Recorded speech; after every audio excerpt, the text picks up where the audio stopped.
Giornata lunga, giornata densa di narrazioni, è partita con l'ospite di oggi Giovanni Bruno che ci ha portato in un viaggio nella memoria, poi abbiamo raccontato la storia di Sofia Goggia, la storia di Lindsay Vonn, insomma tantissima carne al fuoco, tantissime storie di sfide e quando penso alla parola sfida non posso non pensare all'ospite che ho qui presente con me, che è Alessandro Favole, Head of Sales di Eolo.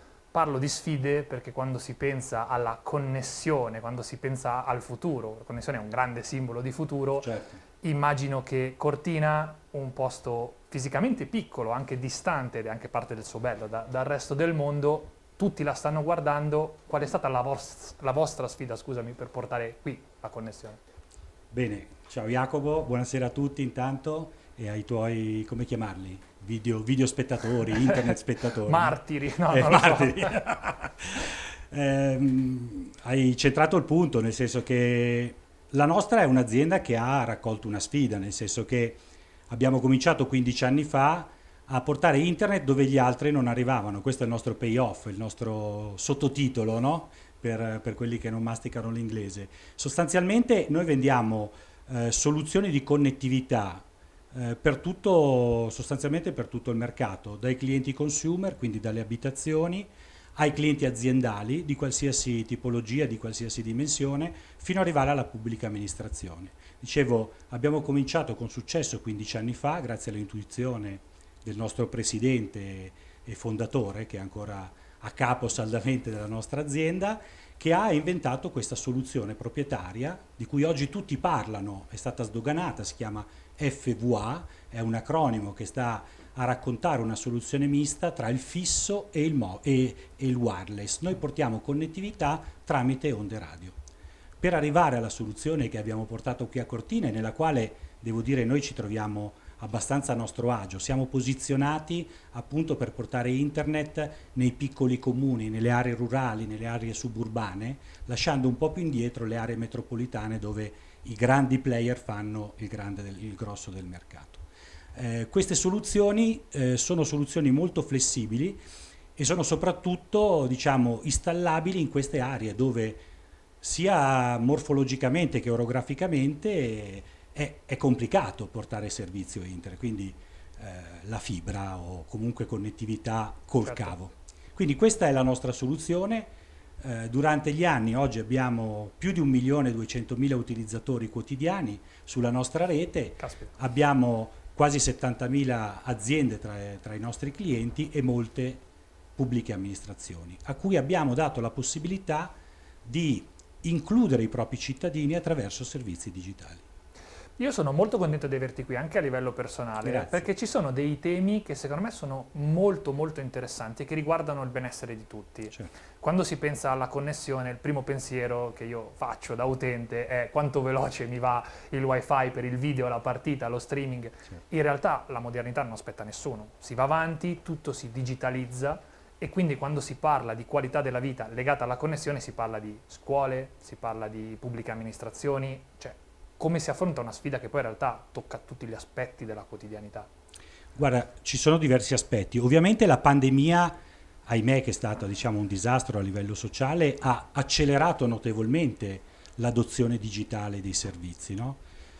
C'è ad esempio una ricerca di Deloitte che è appena stata pubblicata che dice che addirittura il 50% degli ultraottantenni che si è affacciato al mondo del digitale durante i vari lockdown che abbiamo vissuto ha trovato molto facile utilizzare queste soluzioni. Se tu ci pensi un anno fa, a gennaio dell'anno scorso, a Non febbraio dell'anno avresti mai scorso, detto. probabilmente Certo. no, i nostri genitori, i nostri nonni guardavano questo tipo di tecnologia diciamo con molta diffidenza. Il bello della connettività è proprio questo, che è inclusiva. Noi abbiamo raccolto questa sfida ed è una missione per noi ormai, una missione aziendale, riuscire a portare servizi digitali sia alle famiglie con soluzioni ad esempio che riguardano i servizi che tu hai raccontato prima, lo streaming, il gaming online. I nostri figli ormai giocano moltissimo su tutte le console con il gaming online, ma anche per persone come me che hanno, diciamo, incrementato lo smart working rimanendo a casa e non potendo raggiungere le sedi di lavoro. Bene, questa probabilmente sarà la nuova normalità a cui tutti saremo abituati nel prossimo futuro a continuare a esercitare. Lato aziende invece le aziende hanno avuto un incremento notevolissimo di necessità di banda. Perché? Perché si sono stravolti un po' i modelli di business. Pensa ad esempio a tutte le interazioni digitali col mercato, con i propri clienti e se vuoi anche con i propri dipendenti, no? Che prima erano abituati a lavorare nella sede aziendale e oggi invece accedono ai sistemi aziendali, siano essi in cloud, no? Nella famosa nuvola, nei data center o sono presso la sede aziendale, sempre di più con applicativi di sicurezza e con quello che tu hai citato prima, la velocità di banda. Certo. Noi siamo leader di mercato sull'FVA per velocità di banda, forniamo soluzioni sia sul mercato, diciamo, piccole e medie imprese che consumer, quindi retail, fino a 100 megabit. Stiamo sperimentando soluzioni anche con velocità più importanti che lanceremo nel corso dell'anno. Sul mondo aziendale siamo fortissimi perché portiamo connettività molto robuste, fino a 1 giga dedicato. Quindi sono veramente soluzioni che consentono a qualsiasi tipologia di azienda di delocalizzare la propria produzione. Assolutamente. Mi viene una domanda che manderà in brodo di giuggiole i nerd, probabilmente meno me che come ho già ampiamente... Sei un utilizzatore. Sono un utilizzatore da video, diciamo, Certo. da Netflix per intenderci. Quali sono state le principali criticità nel portare, proprio nel caso di Cortina, nel portare qui la connessione? Allora, con Cortina noi abbiamo fatto un piano di 2 anni, eravamo già pronti per le finali di Coppa del Mondo dell'anno scorso, che ahimè non si sono, insomma, sono state sospese per quello che conosciamo.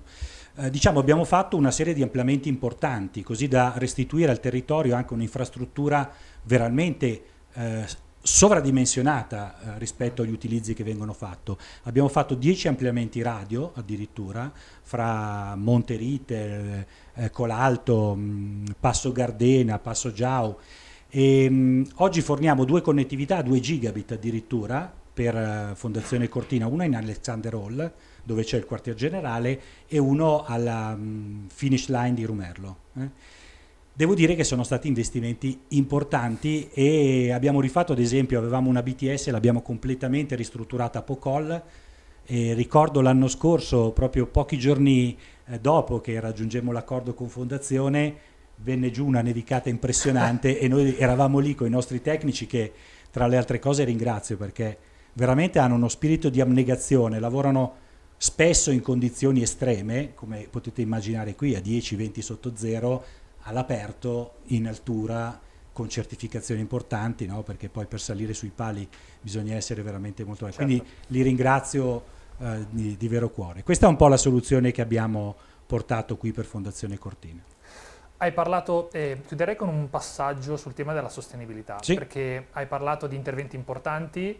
Io ho avuto modo di passeggiare un po' proprio all'interno dell'evento e mi rendo conto che c'è proprio una macchina organizzativa gigante e chiaramente quel che resta dopo è parte della legacy culturale, socio-economica e di sostenibilità. Esattamente. Come si guarda in quell'ottica, sapendo che per 2 settimane deve funzionare tutto al meglio, ma poi deve continuare a farlo? Assolutamente. Ti dicevo prima, abbiamo portato veramente un'infrastruttura sovradimensionata. Oggi noi serviamo anche tantissimi hotel dell'hospitality, no? Già qui a Cortina, piuttosto che aziende e anche clienti privati. Devo dire che abbiamo sempre un occhio di riguardo per la sostenibilità. Stiamo partecipando ormai da un paio d'anni a un percorso di B Corporation e quindi una certificazione internazionale. Non siamo moltissimi in Italia a seguire questo percorso, è un percorso che scandaglia totalmente tutti i processi aziendali e l'azienda dalla A alla Z, quindi guarda il rapporto con i fornitori, se non vengo, ad esempio noi abbiamo tutte auto ibride, tanto per fare un esempio. Sono investimenti importanti ovviamente che incidono anche se vuoi sul conto economico, ma siamo ben lieti di farlo anche per restituire al territorio e quindi essere un'azienda rigenerativa, non solo estrattiva. A proposito di questo abbiamo lanciato 2 anni fa uno straordinario, secondo noi, programma che si chiama Missione Comune. È un programma che consente alle piccole amministrazioni sotto i 5.000 abitanti, quindi quei comuni rurali, subrurali di cui parlavamo prima, che sono soggetti di spopolamento perché ci sono poche infrastrutture, attraverso una piattaforma di gamification e di voto ha consentito di restituire circa 1 milione di euro all'anno del nostro fatturato in servizi di digitalizzazione. Pensa ad esempio ai tablet per le scuole materne, alle coperture wifi in ambito pubblico, alle soluzioni di videosorveglianza che magari un piccolo comune con bilanci da 60-100 mila euro non possono sopportare. Bene, questa piattaforma ha già premiato ormai da 2 anni circa 200 comuni, e lancio un appello qua a tutti i comuni della provincia di Belluno, so che ce ne sono tanti sotto i 5.000, il programma va avanti, basta andare su missionecomune.eolo.it e votare per il proprio comune. Noi mensilmente, chi più prende voti, prende questi coupon che gli consentono all'amministrazione pubblica di attivare servizi digitali per la propria cittadinanza. Beh, Alessandro, mi hai aperto un mondo. Dietro la mia connessione per guardare i video ho scoperto che c'è molto di più ed è sicuramente molto, molto intrigante, e poi è un tema anche di responsabilità, l'abbiamo trattato, no? La digitalizzazione, pubbliche amministrazioni, scuole, sicuramente sono temi rilevanti. Io però, per concludere, essendo tu espertissimo di velocità, certo, e ci abbiamo davanti un weekend dove la velocità la farà da padrona, non posso che chiederti un pronostico, cosa ti aspetti di vedere sulle piste in quanto a velocità. Beh, insomma, siamo su delle piste meravigliose, oltre a dei panorami meravigliosi.